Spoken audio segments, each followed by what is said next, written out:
ngasilaken busana sutra lan maneka warna sepagung puspita mutyana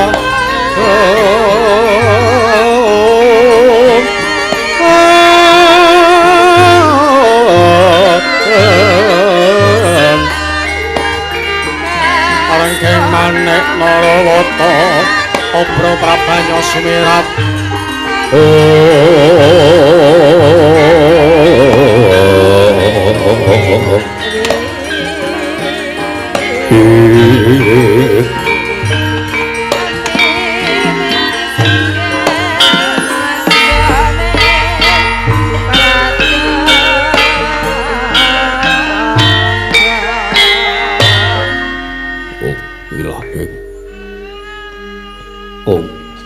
Ilahe awi kena mastu promo sidhem awi kena mastu promo sidhem silat mring nyebang jagat karana sirang tunduk kawisisaning bisana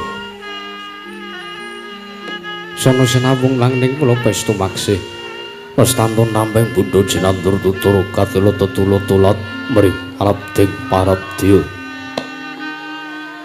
wini suda ngumpama paraneng niskara karantadya kemiyeng jaman purwa pinar ditampeng lautumang dewa tukat usananing gumita tawang renggeng perlambang matumba-tumba marmangka panggung sang Murwengkanta sigebyar dumadiri wayang Purwa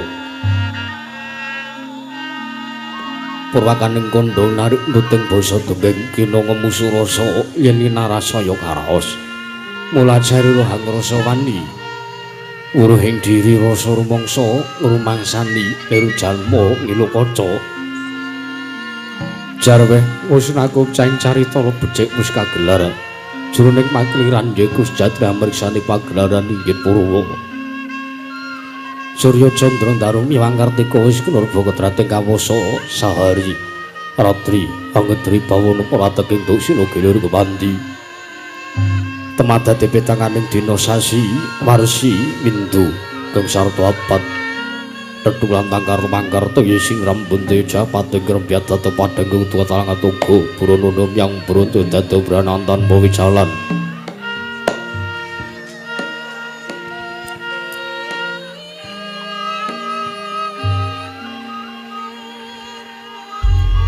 padang tarawangan senari sangbang renawi yang sumur bawani jagat mungging jagat wetan tumunggup-munggup mungging kalinganmu kerabang perngangah lamun kaik sayan dilato bumi saya dangu sumurup sang gewang ngarep katon semeblak kanan kiri ning abang es pujenar kapubawan senari sangbang basonto tanep tugato nijo rojo-rojo ambangku gunung ingkang biru moyo-moyo Pucing gunung kinmulan betaung kasilur parapan cono lenggat lenggut nganti kaya gunung Pakutha Mega tan wetawis dangu soleng kawula tasih den ora suwang apa ya buka garap Tegal Sawahi anglu ursin udatanana pedhoti sinambi sendonan sesinenan mikul garur gune anggiring raja kayane sawanehna pirembagan Samurwangi Sanggang ngarko saya tangguh saya inggil wis katon melok sinari jagat dunung genggeng plat papat lor kidul wetan yang ulon sinari jagat kang samir bunyodoro botejo arebut kekuwung parandiri tatanono ingkang amadani kekuwunging maraja negari Ngamarta ya kekuwunging maraja negari Indraprasta ya negari Manamarta ya negari Wisamarta ya sinebut paraja negaring Batana Kawarsa ya negari ing Cintakapura parandene mangke apan cara karo pambuganing kandha sak ratri negari Ngamarta dumadi saking pulo-pulo bebanjaran sinasapan daya benawi tinampi ombeng samudra binang langkut kang tanpa pagut pegating paningal kapantuk uruting Cakrawala wane-wane cakrek ibu bisik sawana kineping jurang corong kinepung guwa sirung kinaryo suswing taksi lawet yang sarang burung Wonten ugi pasisiran Antarsasana jembar kebukaning pasir kumlaring garis pinggir tanam tuwang rembung aruya-ruya karang kitri. Rewiran klapa bumi subur wasiten pawur satengah tinandur tangkar temangkar kawuryan dadi. Gunung-gunung bebanjengan hangrangsang langit lenggak-lengguk lampahe toya ingkang mijil saking sendang-sendang ingkang pening tirtani.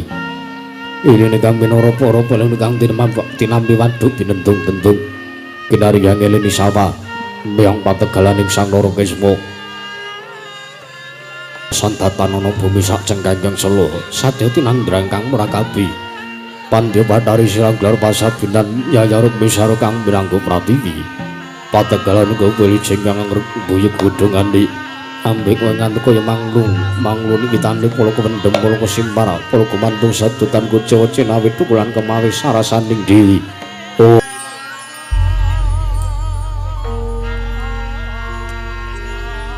Ingon-ingon raja kaya dewen sayang rembug lamun sangat laring pangguntan lamun wanci surup surya samya bali mring kandhange sowang-sowang. Tatanana carane kandhang nganggo kenanjing paleng lapetepi saking tindak Durjana Judi. Sayek-sayek lasin bang kepareng caket dene mangarsa muhung kadang nata satra jadi pati satra tunggul pawenang. Nenggih Sang Raden Arya Wrakudara, ya Raden Bratasena, ya Raden Bimasena, ya Kusuma Yudha, Kusuma Dilagaya Sang Gandawastratmaja. Satru gagapi teksa gondheng wong Simpar jujut turta kasinungan kasekteni nuwih bebasan pinatang mendajena lumenter. Tunumbak benggong sinuduk putung prawidatan lokal ditadosaken bebeteng tinanggulaking praja negari ing Ngamarta. Prawenggong sawan wonten sak pepengeraning Sang Raden Arya Wrakudara muhung pamadyaning Pandhawa satra ing Madukara Sang Raden Arjuna. Sang Nata Prabu Mintada mengeraken mlenggah punujeng negari Ngamarta nenggih Natandrawati Sang Prabu Sri Bathara Kresna pramila sak mangkarsa ndang dhumateng Pratanira panditing saka lima sang tapa Begawan Dana ingkang dereng kawedharing lesan.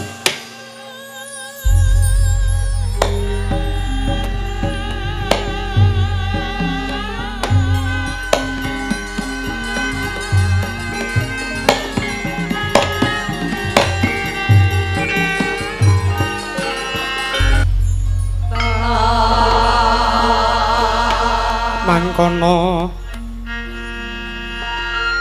ngelmu sanyata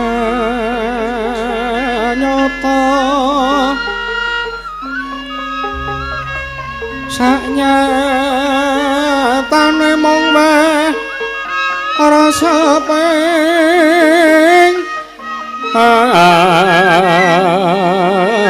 ati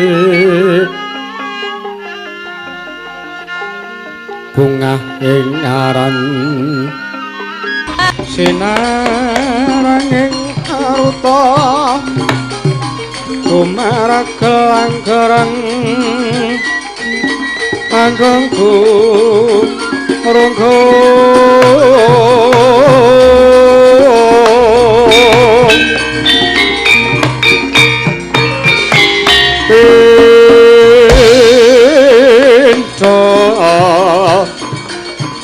padane si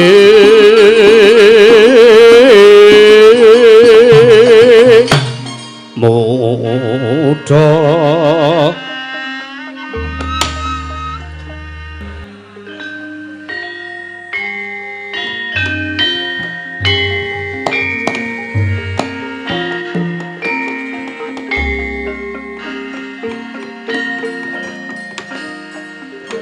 Niwang Sukmana mangadili nuwih ana sasmintaning sun jagat wasisaning Bathara Gusti mugi ngayomi marang praja negari Indraprastha saisinipun Niwang Agung nun mangki Koko Prabu Ndarawati Koko Prabu Sri Bathara Kresna sewu lepat aturipun ingkang rayipun Darma Kusuma kula tadhah wadana mbok bilih kula kanggep lepat saha atur kula kirang damel mahanan tumrap penggalih paduka Kanjeng Koko Prabu Esdining manah kula sandangu dhateng menapa ingkang dados daruna sarta wigati Sakmangke nggen paduka rawuh wonten Praja Negari Indraprastha. Nanging Koko Prabu gandeng sakmangke para Pandhawa ginampi arawipun bapa Penemban Kumbayana inggih bapa Penemban Durna ing Sukalima. Nggih sakmangke sampun rawuh wonten Praja Negari Indraprastha. Pramila kula nyuwun pangapunten lan kula nyuwun agenging samudra pangaksami lumebera dhateng jasatipun ingkang rayipun Darma Kusuma. Karanten kula sandangu dhateng praptanipun bapa Penemban Kumbayana ing Sukalima. Koko Prabu ya jagat pangestu ngrawayahku Bathara Jagat. Yayi Prabu kasinggihan. Nggih. Bab punapa ingkang dados pangandika paduka Yayi Prabu Darma Kusuma ingkang Raka Indoraka sampun saged nampi Yayi. Saestu mboten badhe damel kuciwaning manahipun ingkang Raka Indoraka. Menawi sakmangke paduka Yayi Prabu Puntadewa andangu dhateng pratanipun Bapa Penemban Durna. Jernyatanipun Bapa Penemban Kumbayana menika dados gurunipun para Pandhawa ingkang tansah paring ilmu dhateng para kadang kula ing Amarta. Inggih. Pramila sakmangke kula pasrahaken dapur Bawasesa. Jernyatanipun paduka Yayi Prabu Darma Kusuma ingkang gadhahi wewenang. Inggih menika anjenengipun dhateng kawonten Praja Negari Indraprastha utaminipun ngantonan pasewakan sakmangke. Yayi Prabu, kula aturi lenggah ingkang langkung prayogi Kanjeng Koko Prabu sampun boten kirang sekeca Yayi. Nuwun mangke Bapa Penemban Durna, Bapa Penemban Kumbayana. Sewu lepat aturipun ingkang putrapun Puntadewa kula tadah wadana Bapa Penemban. Krana kula wantun nandangu dhateng rawuh paduka.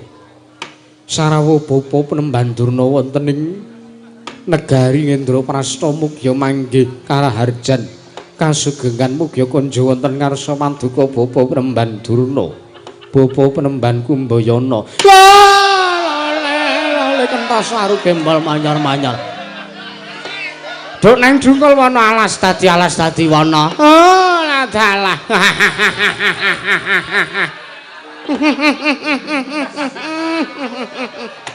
Inggih Geri nggih. Sewu lepat aturipun ingkang Bapa Diagung Pangaksami.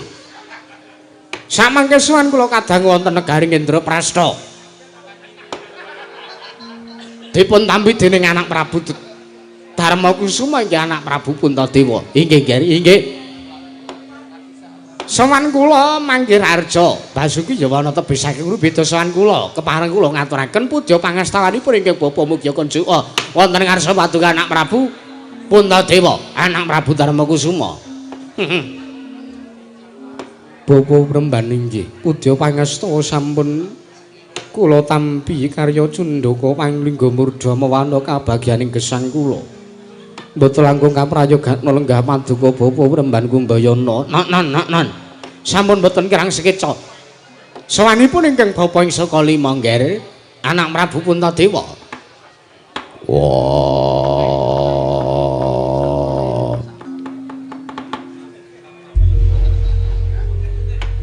Durna bapakku. Kumbayana. Sukalima wong tuaku. Sarawuhmu Werkudara ngaturke basaku katura. Durna bapakku ya guruku. Werkudara ya Bratasena. Ya. Kowe atur basa atur bekti ana ngersaning wong atukamu sing tansah menehi ilmu karo kowe ya Ngger. Yo. Wis tak tampa ora liwat pangestune wong tuamu wae tampanana Werkudara. Tak gegem dadiake jimat. Ora dat sabene kowe prapta ning negara Ngamarta. Oh, ya pancen sekawit aku duwe wigati ingkang kudu tak aturaken ngersane kadangmu tuwa ing Ngamarta. Ngono. Iya. Yen mangkono prayogakno. Sartane Durna bapakku tak jaluk ingkang merdika. Munggo nggonmu bakal paring dawuh ngersane barep kakangku. Iya, Werkudara. Makasih, Werkudara, makasih. Karo sapa nggonmu rapo? Karo Satama kae nang mburi kelir.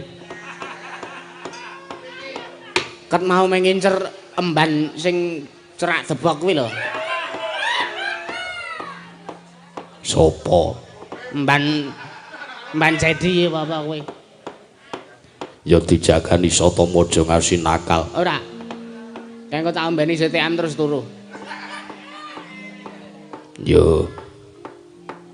Bapa Remban sarawipun Bapa Remban Durna. Kula ngaturaken sembah pangabekti kula kunjuk. Ya Janaka. Jamaka ya tak tampa Jamaka. Piye kowe? Kepripun kados pundi? Apa isih dikekang karo bojomu? Liripun kados pundi? Kowe arep ngesaki rokok kowe ora oleh. Kowe meguru ning Sukalima ki kepenak kok Janaka kepenak. Kados pundi? Saya kowe sowan mrene. Dep-depane mbako. Mula yen to kowe ora ngrahapi apa sing diparingake dening warga masyarakat ing kene, kucem jenengmu. Inggih, pangestunipun. Tak tampa pangestu wis tamana ya Jamaka. Inggih. Sampun sanget anggen kawula pundi? Iya. Pun prayogaken lenggahipun. Ya, kaya ora kurang kepenak Janaka. Bapa Remban kula ngaturaken salam taklim kula kunjuk. Oh inggih. Anak Prabu Sri Bathara Kresna. Remen sanget wonten ingkang kula sowan wonten negari Ngamarta menika pikantuk gawe kamangka gawe kula dobel. Liripun kados pundi? Samangke sekawit kula mriku badhe wonten wigatos ugi dhateng paduka anak Prabu Sri Bathara Kresna. Malah wonten sampun prapta wonten negari Ngamarta. Kula remen sanget, jadi kula remen sanget.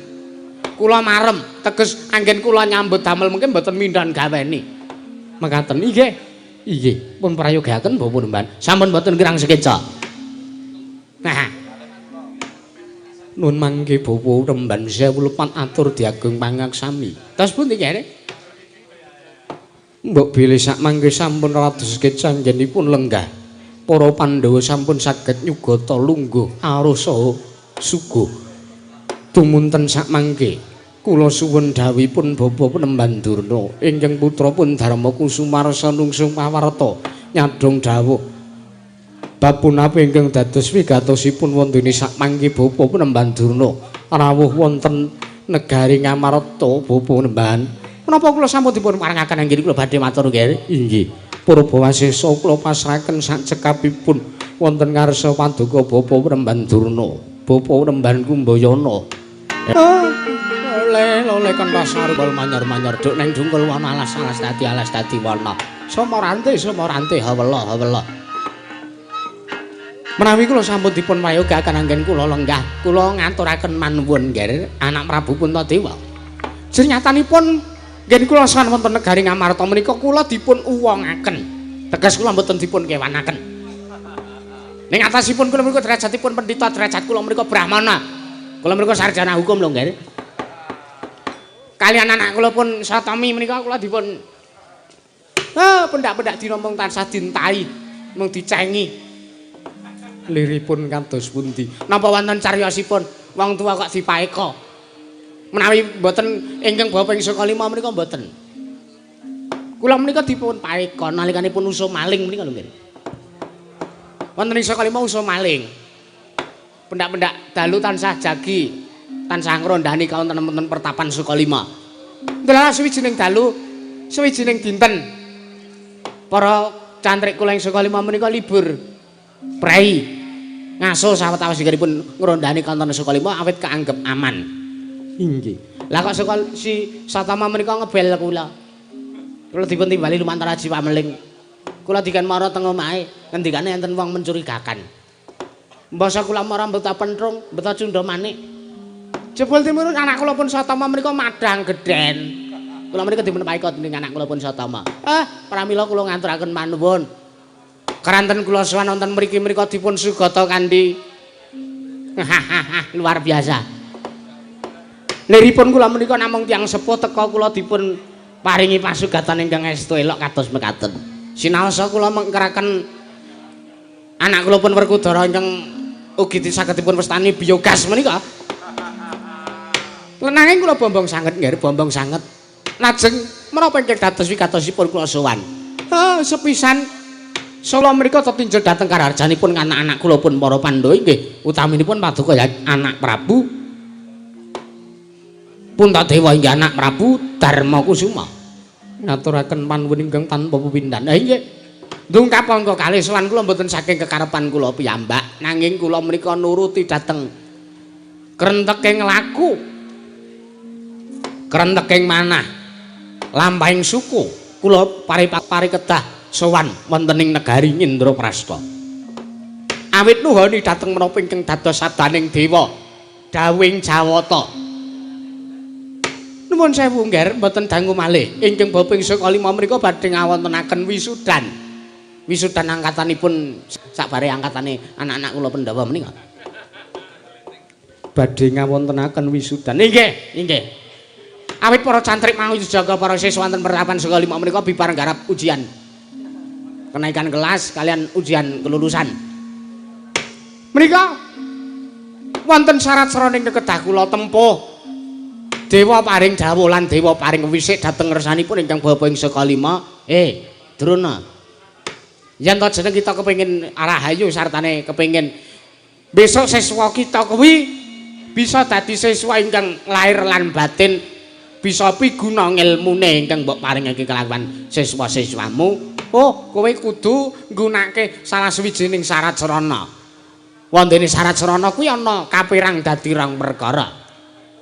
Ingkang sepisan inggih menika wujudipun pustaka Jamus Nyang Jimat Kalimasada. Ingkang kaping pindho wujudipun Sekar Cangkok Wijaya Mulya. Lajeng ingkang punapi para dewa menika paring dawuh ingkang kados mekaten dhateng ngersanipun ingkang Bapa ing Saka Lima nggih. Dewa paring dawuh. Durna pustaka Jamus Nyang Jimat Kalimasada kuwi mengku werdi sartane surasaning pustaka ya kuwi wujuding utawa wedharaning ilmu utawa kawruh panca dharma. Ping pindhone wujude kembang cangkok Wijaya Mulya kuwi dayane bisa nguripi mring titah ingkang ketiwasan teges yen ana suwijining menungsa ing tekaning pati bisa kalamun ta diungkuli wujuding Sekar Cangkok Wijaya Mulya samangke saged waliya nirmala temajati jati temah mulya. Pramila nggih kula menika namung nuwuni dhateng menapa ingkang dados dawuhing para dewa. Wale-wale menapa gandeng sowan kula anak Prabu Darmakusuma ping pindhonipun kepanggih kalian anak Prabu Sri Bathara Kresna. Mugi ngayomi paring praja Indraprastha nuwun mangke bapa Penemban. Kados pundi nggih? Dereng ngantos purna anggen kula nampi sabda medhawuh pangandika paduka bapa Penemban Kumbayana. Teka sak mangke kula nampi sawanipun nala garing kadharaken dening Panakawan Bagong kamangka boten dipun timbali nggenya sowan. Kados pundi Bapa Penemban? Nuwun sewu, nuwun sewu. Kere-kere iki sore-sore do munggah. Kraton iki karepe kepiye to? Nuwun sewu, nggih nuwun sewu. Kula kinten bab Purbawasesa anggen paduka anak Prabu Darmakusuma badhe anjenengipun dumateng kawontenaning pasewakan kula pasrahaken nggih mawon. Inggih. Senajan to menika namung wong cepete, senajan to menika namung derajate ngaceplik. Nanging mbok menawi sowanipun ngemu wigatos, nanging menawi mboten ngemu wigatos, anggenipun sonten ing pasewakan negari Ngamarta. Wong loro niki kan minggat mawon. Diparingi den 10.000 terus kon lunga. Inggih, liripun kados pundi? Mboten ngangge lir, mboten ngangge sebab. Kula niki mpun apal. Bagong niku saya. Ndhe utang kalih kula 700 mboten disaur sepriki. Kula nganti bingung. Pendak-pendak kula tagih semaya. Pendak-pendak kula tagih ngenteni pitike payu. Kamangka kula sawang sanikipun mboten dipitik, teges ampun payu kabeh. Wantene kok dereng nyaur utange niku Bagong niku. Inggih. Pun dangu nggih, pun dangu. Nek sowane niku ngemu wigati ya dipun lajengaken ning menawi mboten wonten wigatosipun, nek sowane ming arep njejaluk dipun paringi 10.000 kemawon. Kula mengke tak dono driyah 2.000. Inggih, Bapa Penemban inggih. Ora mengko dhisik nala garing sawise aso kang dadi napas asat kang dadi riwe padha kanthi slamet anggonmu sowan ana ing negara Ngamarta. Nala garing apa dene Bagong?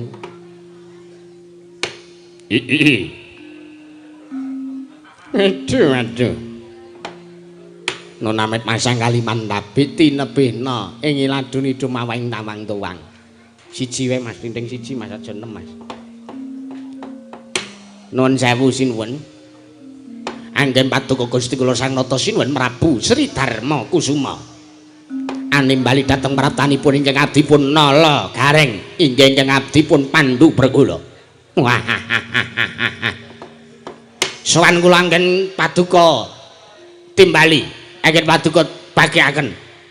Wonten Praja Negaring Indraprasta sowan kula tebih saking rubeta sinaket mamring Karaharjan niring Sambikala Nirbaya Nirwikara. Iya non. Wondene sowan kula samangke saderengipun matur ingkang langkung kathah. Kula ngaturaken sembah sungkem pangabekti kula kunjuk wonten ngersanipun Gusti kula Sang Nata Sinuwun Prabu Puntadewa.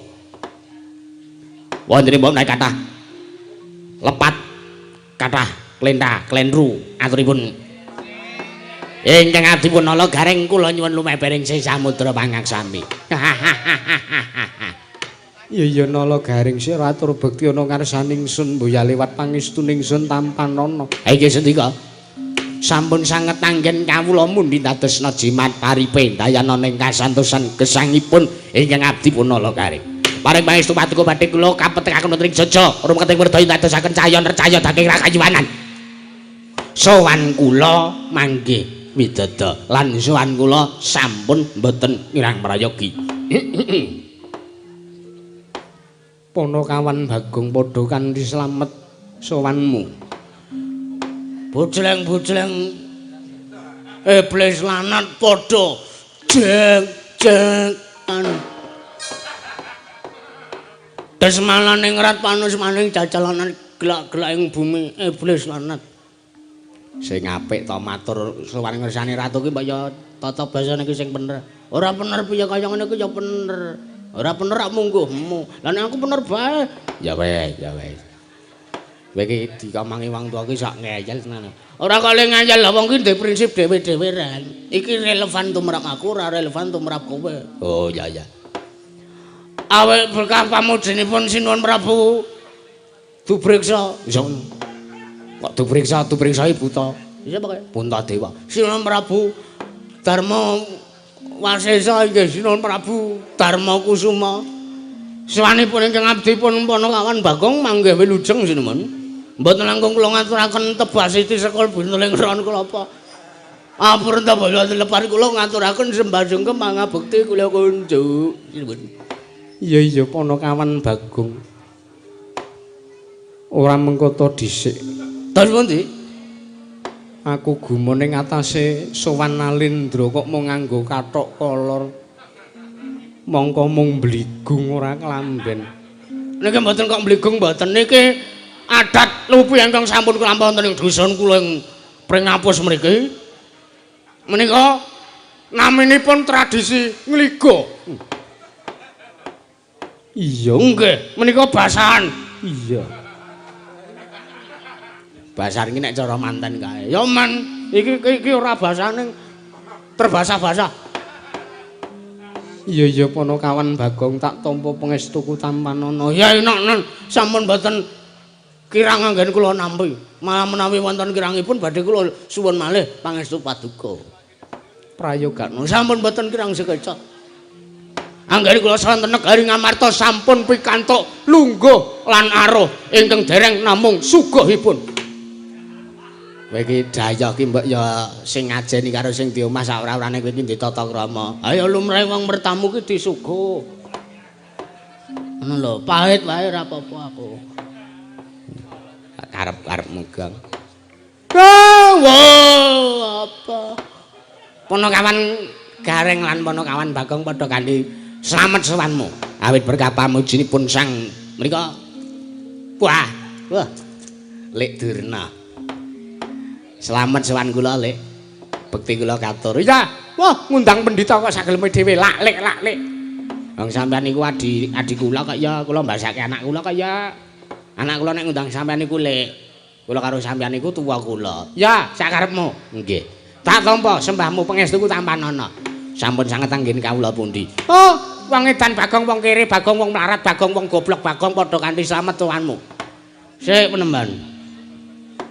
Sadurunge kula nampi pambagyara harjanipun Sang Penemban Sapa kira jenenge Kang? Durna. Durna. Langkung rumiyin kula tak ngluruske rembug. Langkung riyen kula tak napa niku jenenge? Apa ora sah nek kowe ora iso basa kuwi ora sah basa. Kusik Mbah.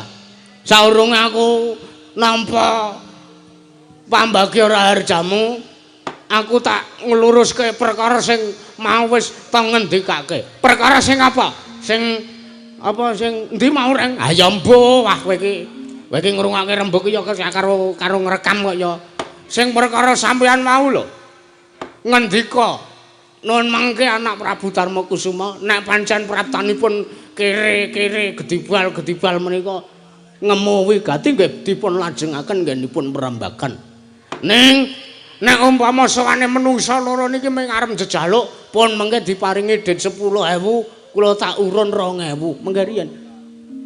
Napa miturut piturutipun sak mangertos presanipun Penemban Durna niku napa kira-kira kula niki wong sing sak kere-kerene napa miturutipun Penemban Durna kula niki wong sing ora ndedet babar pisan kok sampean ngendika pun dipun paringi dit 10.000 gak kan minggat dikira ora nglarake ati napa priwan ature sampean sing kaya ngeten nek mung duit kula niku nggih nguruki pertapane sampean turah-turah ning kricik kabeh.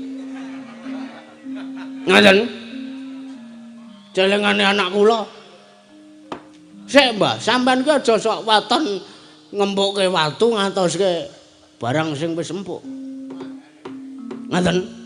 Dadi nuwun sewu, sampean ki ngendikane mau ngremehke karo Gareng, ngremehke karo Bagong. Nuwun sewu, kula pancen kawula cilik, blegere can kula niki wong ora duwe. Ning ingkang mangeja wantah wonten ing angganipun Kang Abdipun Bagong menika ingkang manitis wonten angganipun Bagong menika dewa Penemban dewa.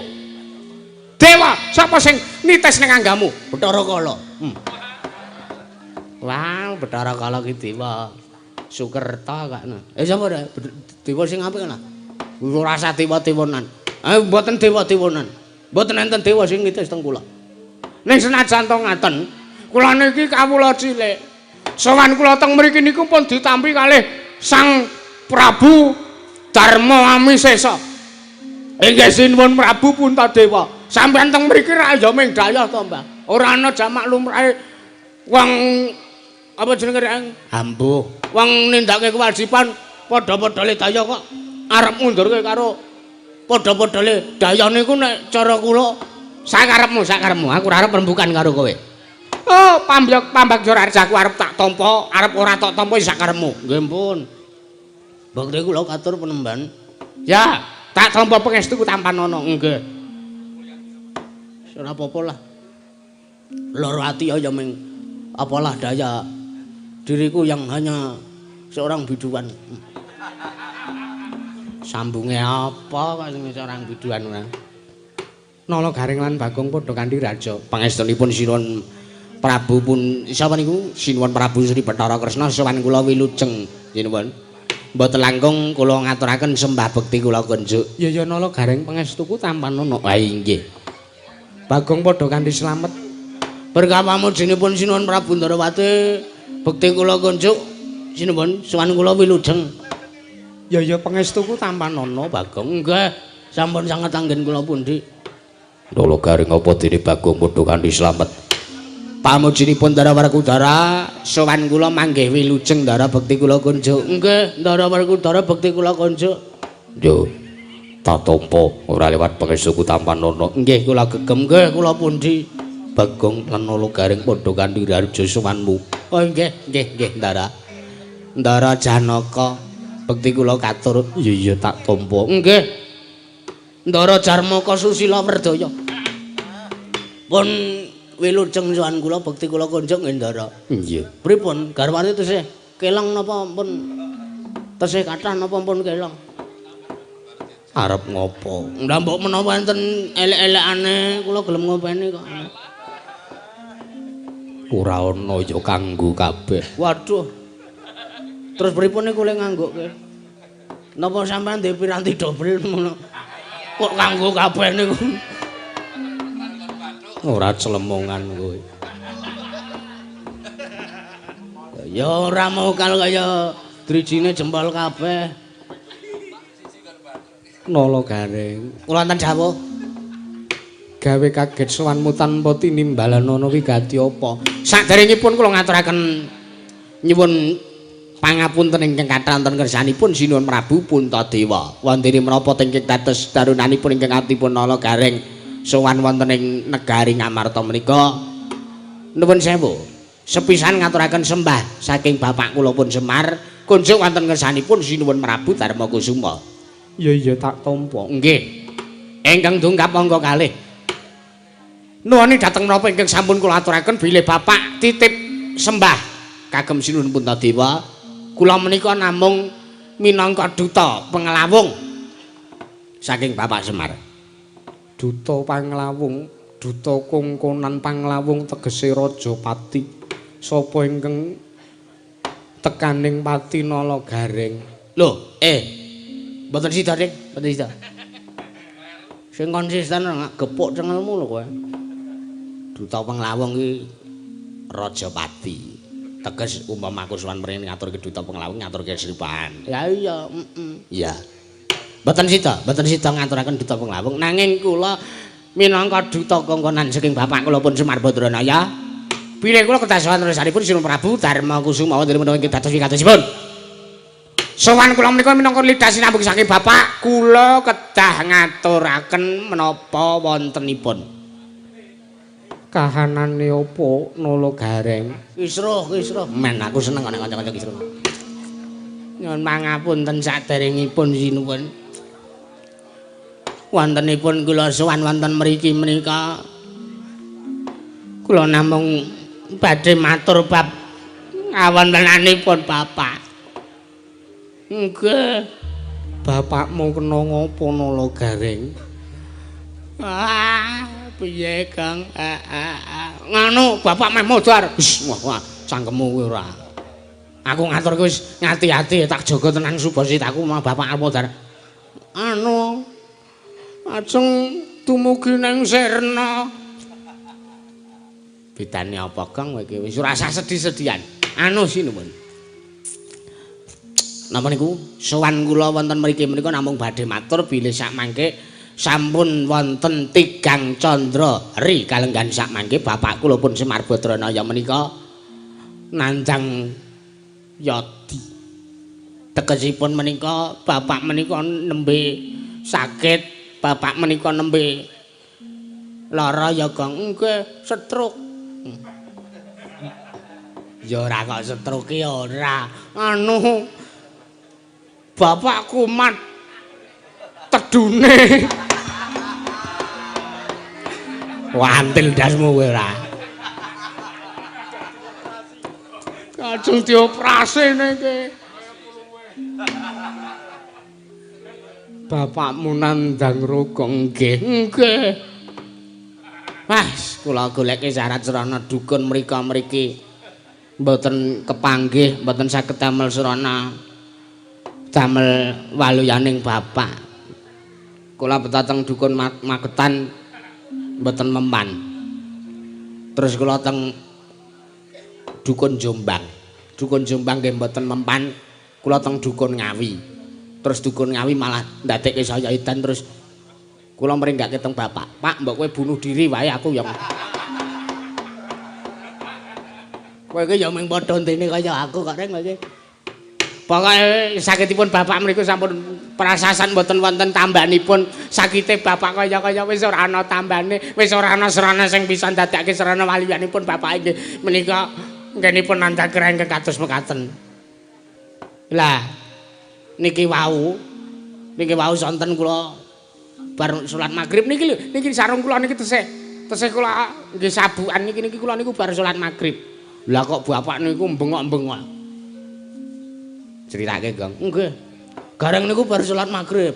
Iya, Bagong. Nggih. Lah kula kalih Gareng kalih Petruk ora ngumpul teng ngemper, teng nika emperan ngarep omah nika. Iya. Cara mriki balkon ngoten. Niku nembe do wedangan niku tiba-tiba bapak niku Saking jero kamar niku. Yo ngaten niku. Lah kula cah telu kaget, brubut mlayu teng jero, gareng nyincengke sarung terus dienggo sabuk ngaten niku. Nggih. Lah kula takon sing pertama teng arep dhewe rak kula. Ngapa to, Pak? Ngeget-geti. Tangga gedho salat magrib kok wayah surup-surup ngene bengok-bengok. Jebule anu, kepiye Bagong? jebule anu Bapak sumuk. Meng njaluk dikipasi. Lah kula gedhek sirahe, kula ngoten kene niku. Lah mung sumuk kok mbaya jeluk-jeluk sing ngalon rasa bengak-bengok. Jarene nek ora ngono anak-anak ora tanggap men. Kula teng mriku niku mboten tau diwongke. Kula ngopeni bapak niku ora tau diwongke. Nggih niku. Lah sak pungkure bapak dipun dangu, sak pungkure bapak bengok-bengok yang-yung ngaten mriki kau.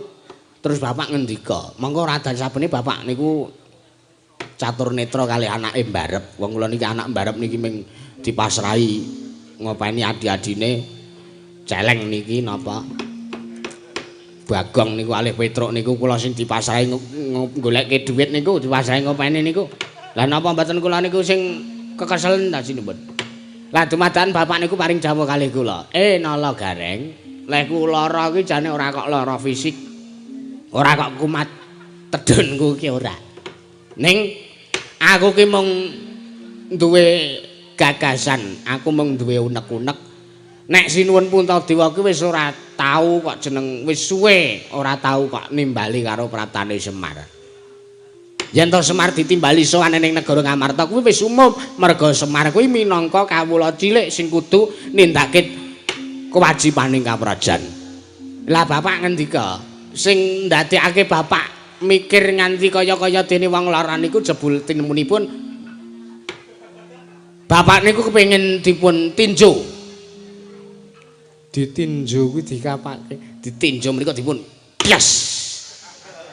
Kuwi ditinju ya nyuk, ditinju Christian. Oh iya. Gerejane ya. Pemain bulu tangkis. Was. Ngawur ora. Christian gak pemain bulu tangkis. Apa? Sepak bola. Lah saya nemen. Bapak paring dawuh. Aku ki mung kepengin ditiliki kahananku. Merga kepiye-kepiye ya. Semar kuwi dadi perlambange kawula cilik, banjur Sinuwun Puntadewa sartane Pandhawa pejabat-pejabat negara Ngamarta kae dadi perlambange wong gedhe, dadi perlambange wong kang duweni jabatan, kalungguhan, derajat pangkat sak entorone. Lah wontene menapa tingking dados gegayuhanipun bapak kok kepengin dipun tiliki kawontenanipun wonten ing Karangkademel menika. Bapak dereng ngendika kalih kula. Bapak mau ngendika, kowe sowan ning negara Ngamarta to, Le. Kowe cah loro tak kongkon. Kowe Gareng karo Bagong sowan ning Ngamarta, boyongen ndaramu 5 cacahe. Nek kana lungguh Sinuwun Prabu Sri Bathara Kresna, sisandene boyongen ning Karangkademel. Bab perkara apa wigatine, mengko aku dhewe tak sing matur ngersane para Pandhawa, kowe ora sah. Ya kuwi ora sah ngerti apa sing dadi wigatine. Ngaten menika. Mengaten menika menggah aturipun bapak. Kalih anu Ding. Saderengipun mboyong ngendika nek bapak kan dawuh kalih kula mboyong para Pandhawa gangsal menika bapak nggih dawuh. Dawuh kepiye Bagong? Sisandene Gong nek Pandhawa rawuh ning negara utawa Pedukuhan Karangkadempel sisan kon ngasta ya mundi wujuding pustaka Jamus Nyang Jimat Kalima Seda. Nek Sinuwun Kresna ya lenggah ning negara Ngamarta ya kon rawuh ning Pedukuhan Karangkadempel sisan ngasta wujude senjata cakra, wujude kembang apa reng? Kembang bangke. Udu. Kembang Wijaya Kusuma, kembang Wijaya Mulya karo ngasta wujude kaca paisan komplit sak set, sak perangkat, sak tenda panggung, sak gamelane, sak pirantine kabeh sak enturane kon beto rawuh teng Pedukuhan Karangkadempel. Niku aturipun desmalaning rat manus maning jajalanat gelak-gelaking bumi iblis lanat. Nun sewu penemban. Lah kok sak mangke anggen kula matur kalian Sinuwun Prabu Puntadewa sing maju sajak arep menehi dawuh kok penemban durna. Mengke riyen penemban. sampeyan anggenipun majeng pilenggaipun ngadhep nala Gareng kalih Bagong kok kaya-kaya ngemu sasmita ingkang ora nrimake anane Bagong kalih Gareng swanteng mriki. Engko sik. Loh, sik kowe aja guneman sak gelemmu dhewe. Kowe aja ndememeng. Aku tak omong karo kowe nala Gareng. Kados pundi? Aku tak omong karo kowe Bagong. Nggih, kados pundi? Menapa sekedripun aturipun nala Gareng dhateng sinuwun Prabu Puntadewa menika ngemu kalepatan menapa mboten damel renaning penggalih paduka Sang Pinandhita. Ngene ya. Ngene. Tak omongi. Kowe mesti wae tuwuh tandha pitakon sakjroning atimu kenang apa kok Durna kuwi ora adat saben sowaning negara Ngamarta. Oh, lah kok sak mengko Durna prapta ning negara Indraprastha sanesane para Pandhawa. Nggih. Blaka suta mawon menemban. Kula niki jujur kula bingung, kula kaget. Anake Begawan Durna niku adat saben teng jejer negara Ngastina. Lah niki jejer Ngamarta kok Durna tekan mriki niku enten wigati napa ngemu werdi napa. Sartanipun mbok menawa Begawan Durna arep dawuh karo Pandhawa terus sing arep didhawuhke apa? Ngene. Tak jarwani. Dos pundi? Anane aku pratorsane anak Prabu Darmakusuma kuwi mergo aku arep nyuwun ngambil sepisan wujude pustaka Jamus Myang Jimat Kalimasada. Nggih. Ping pindho aku arep nyuwun ngambil wujude Sekar Cangkok Wijaya Mulya ingkang sakmengko wis diasta dening anak Prabu Sri Bathara Kresna kamangka panjenengane uga rawuh ning negara Ngamarta. Nggih. Salajengipun wujuding pusaka kalih menika badhe dipun damel sarana menapa? Ngerti ya? Pertapan Sukalima bakal nganakake wisudan. Kamangka dawuhing para dewa yen to Begawan Durna kepengin supaya besok siswa-siswane ingkang wis lulus sartane wis lulus saka pendadaraning Sukalima. Samengko yen to kepengin siswane bisa migunani sartane bisa nggunakake kanthi bener becik ngilmune ingkang tak paringaken saring siswaku. Oh, kudu diseranani ditumbali kanthi wujuding pustaka Jamus Myang Jimat Kalimasada sartane kembang Wijaya Mulya. Mula kang saka kuwi praptamu ning negara Ngamarta iki wis kalah dhisik nala Gareng. Praptamu ning negara Indraprastha iki wis kalah. Kalah dhisik, kalah cepet karo Begawan Durna. Kersanipun Pandhawa kados pundi? Nek sampeyan ngendika Gareng karo Bagong kalah dhisik ya, Gong. Heeh. Terus sambung rapete napa? Hubungane napa kalih sampeyan nyuwun ngambil wujuding pustaka? Lho. Anane kowe prapta mrene kuwi rak kowe arep ngewangi karo bapakmu. Ya apa ora? Nggih, pangestunipun nggih. Bapak nyuwun Pandhawa gangsal rawuh teng Karangkadempel. Ya. Sinambi ngasta wujudipun pustaka Jamus Myang Jimat Kalimasada kalih Sinuwun Darawati ngasta wujude pusaka komplit. Ngene. Bapakmu kuwi mung kawula cilik. Bapakmu kuwi mung wong loro saudon telu saurupan. Bapakmu kuwi mung gedipal 17. Wong elek nyolok mripat. Bapakmu kuwi mung wong kere, wong ora duweni derajat pangkat. Aja kok derajat pangkat.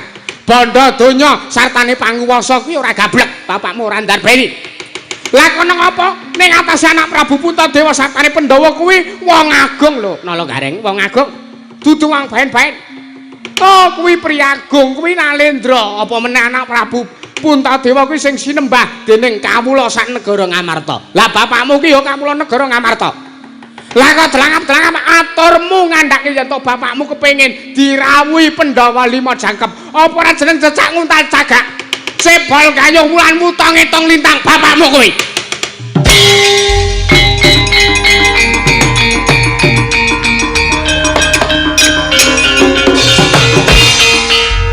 Kowe menggira kono. Edan-edan menungsa ora tatanan.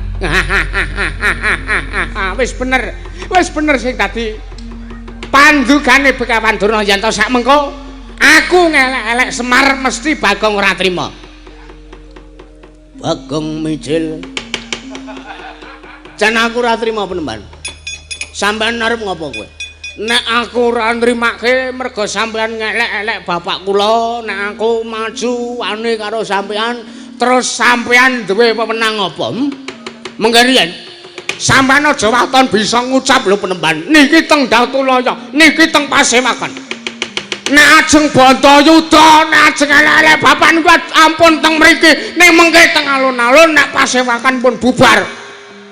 Adan sampeyan ora apa-apa ngelek-elek bapak, sampeyan ora apa-apa ngelek-elek Semar. Ning wonten tanda kutip wonten syarat serananipun sampean ling elek-elek Semar ming teng ngarepe Bagong tok lan sing ngrungokke ming kupinge Bagong tok. Tapi sampeyan elek-elek Semar teng ngarepe wong akeh niku sing gawe gusar manah kula. Waduh, gusar barang bahasamu. Men pengikuti Dodit Mulyanto. Terus kowe arep ngopo nek kowe ora trima nek kowe gusar sakjroning atimu ora trima karo atur Begawan Durna, kowe arep ngopo? Ha nggih, gelem mboten gelem kula pun sandangan training ngenten iki. Paripaksa sampean kedah ijen padha ijen mungsuh kalih kula. Janji sampean ora mempertanggungjawabkan. Sampeyan ora tanggung jawab apa sing wis sampeyan aturke lan sampeyan ngendikake. Janji samengko sampeyan ora tanggung jawab, sampeyan ora nyembah dlamakane Bagong sing bareng midak telek niki.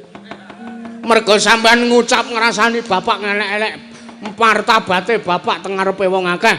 Aja takon dosa meneman. Pertapan saka 5 tak bumi angus ora wedi, ora wedi. Ora wedi. Oh, arep nggawa wadyabala saoke-oke saka pedhukuanmu ing karek kadempel. Aku ora wedi. Kalah oke karo wadyabala Sata Kurawa. Oh ya, ya kowe. Apa dikira Bagong mung wong ijen, wong siji mungsuh wong 100 apa dikira Bagong wedi? Ya oke penemban oke. Samengke sampean menang sartanipun angsal pikantuk mboyong wujudipun pustaka Jamus Nyang Jimat Ilmu Sata kalian wujudipun Sekar Jangka Wijaya Mulya watanisa nglangkai kuandane Nala Gareng.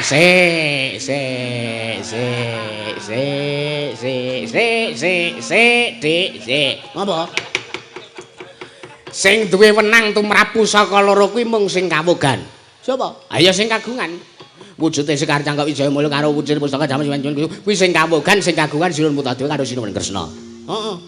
Lah kok kowe muni sampean menang mboyong wujuding pusaka loro waton iso nglangkai kuandane Nala Gareng. Anggepmu apa? Aku nang kene iki ming apa nampa dawuh pengendikane bapak aku kon mboyong Pandhawa ora kon gelut kok ora njaluk dilangkai kuandaku kok ora. Ya wis ora sida. Wah. Wong kok ora konsisten mulak-malik ature.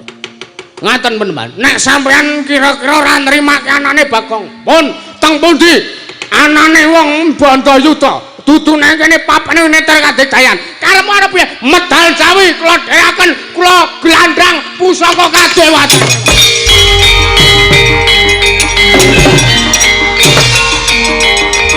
Wah, piye kae?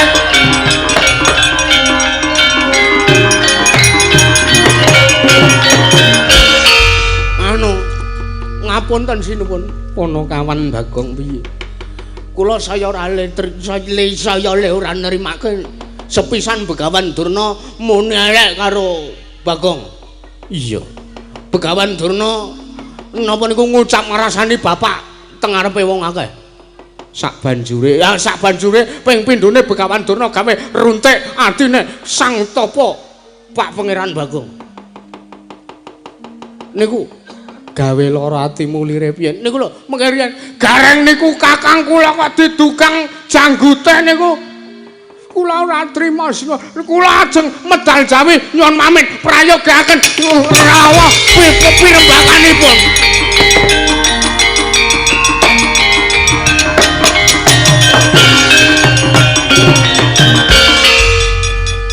Waduh ngopo iki aku arep metu kok ditahan.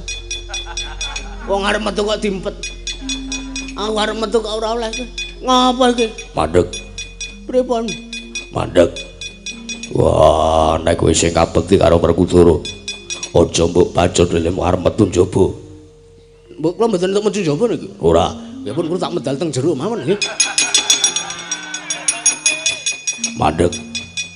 Waduh iki piye iki? Aku dicengki piye iki? Aku piye iki aku?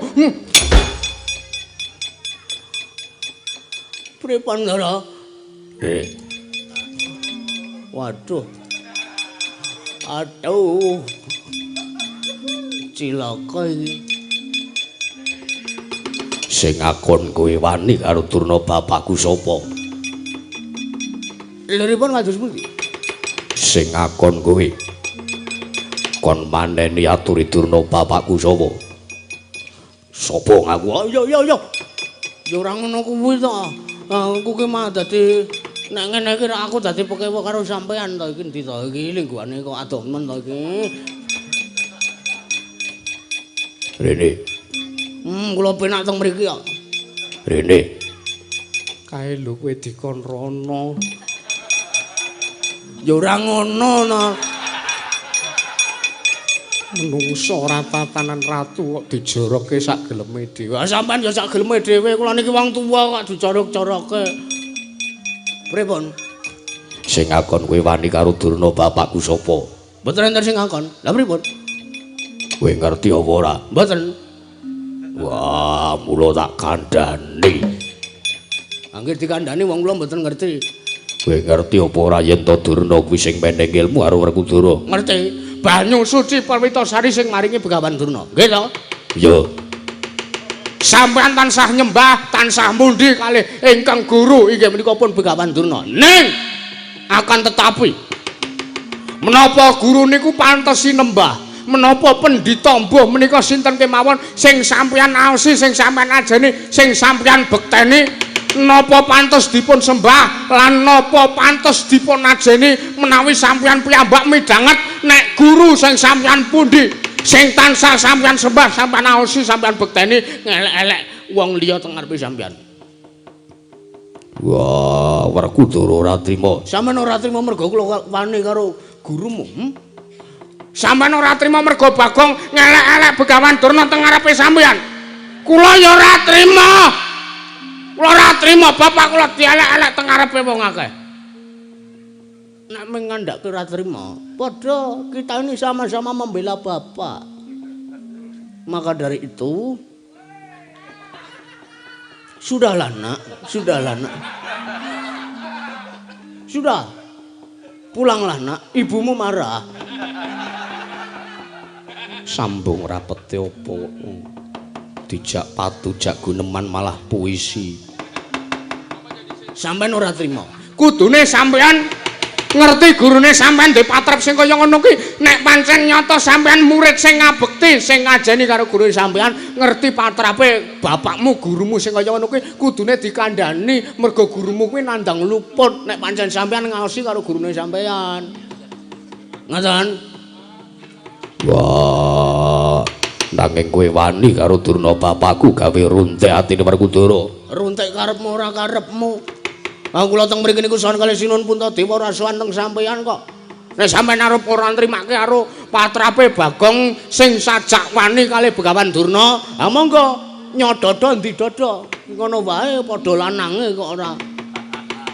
Apa kira-kira kowe kuat nampani dayane Werkudara? Kuat mawon, mengke kula sangga sak RT mengke kuat mengke. Pun ngaten mawon rumangsane apa? Wah, ono gak wani janji ra mendho karepanmu nggonmu wani karo guruku. Kelakon mati saka tangane Bendara iki.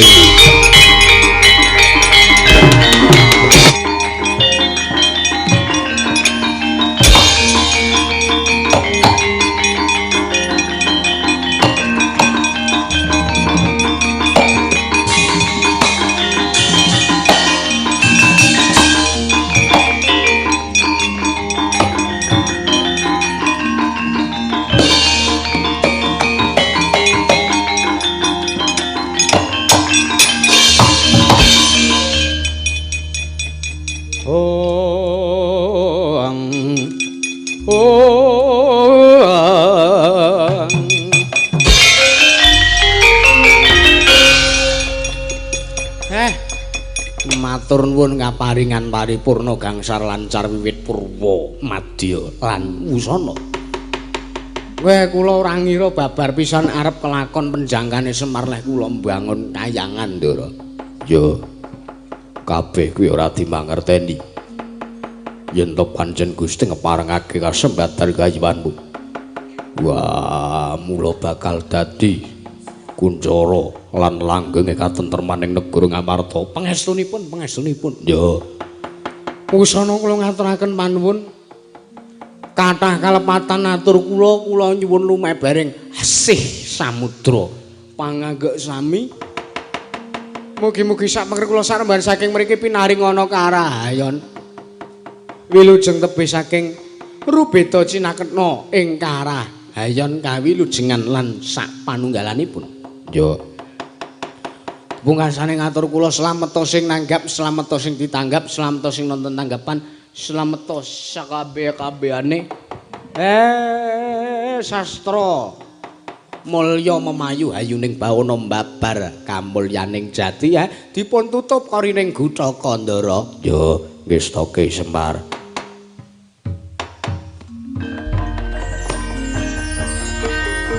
Nyantol tanganku. Iya.